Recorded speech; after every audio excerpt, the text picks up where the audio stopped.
এই কমেন্টটো কি আছিলে আপুনি যে হাঁহিলে 2023 কথা মোৰ এতিয়া মনতে নাই এতিয়া দাদা আপুনিও চাগে ফেসবুক কৰে আপোনালোকে সবে চাগে ফেসবুকত 2023 আপুনিও কিমান জায়গাত কমেন্ট কৰিছে কিমান জায়গাত লাইক কৰিছে আপোনাৰো চাগে মনত নাই মোৰো মনত নাই মই জাস্ট ইমানটো এফআইআৰ চাই পেলাই মই গম পালো যে মই এটা হাঁহ ৰিয়েক্ট কৰিছিলো হেতুৰ পৰাই মানে মোৰ নামত কেছ দিছে কাৰ কমেন্টৰ হা কোনে দিছিল কমেন্ট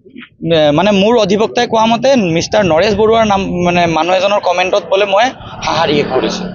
কি ফটো আছিল নেকি কিবা মই একো মনত নাই 2023 কথা 2023 যদি কেছটো হলে হয় তেতিয়াহলে বেলেগ কথা 2023 আৰু মই কমেন্ট কৰাই নাই কমেন্টটো মই কৰা নাই মই জাস্ট বেলেগ এজনৰ কমেন্টত মই ইমোজি এটা দিছো আৰু ইমোজিও মই দিয়া নাই মই জাস্ট কমেন্টত এই যে লাইক অপশনত যেটা আপোনাৰ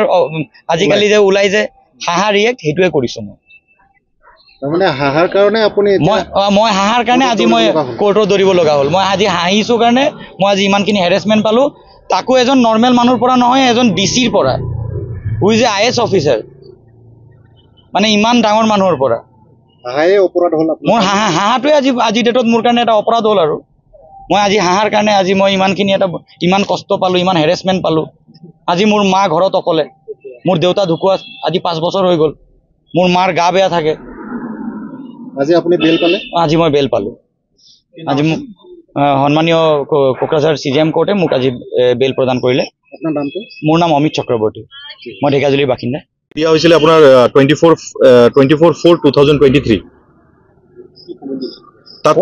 কমেন্ট কোনোবা নৰেশ বৰুৱা নামৰ মানুহে কোনোবাই কমেন্ট দিছিলে তাত অমিত চক্ৰৱৰ্তীয়ে খালি হাঁহাৰ এটা ৰিয়েকশ্যন দিছিলে ফেসবুকত সামাজিক মাধ্যমত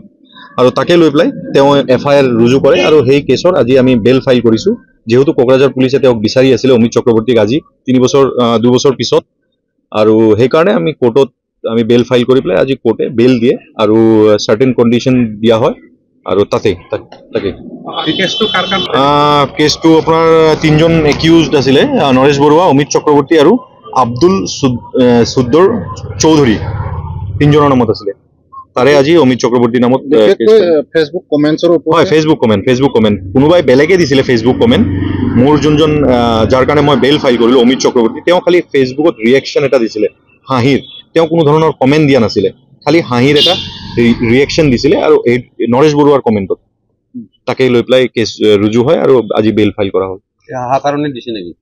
স্মাইলিং কৰাৰ কাৰণে স্মাইলিং হাঁহাৰ কাৰণে দিছে হাঁহিৰ যোনটো আমাৰ ইমোজি থাকে তাত ফেসবুকত সেইটো দিয়াৰ কাৰণে কেছ ৰুজু হয় বৰ্ণালী ডেকা ডিসি আছিলে বৰ্তমান এই কুমাৰ হয় তেতিয়া তেওঁ ডিসি আছিল বুলি গম পালো এই কোকৰাঝাৰৰ তেতিয়াই কেছটো ৰুজু কৰা হৈছিল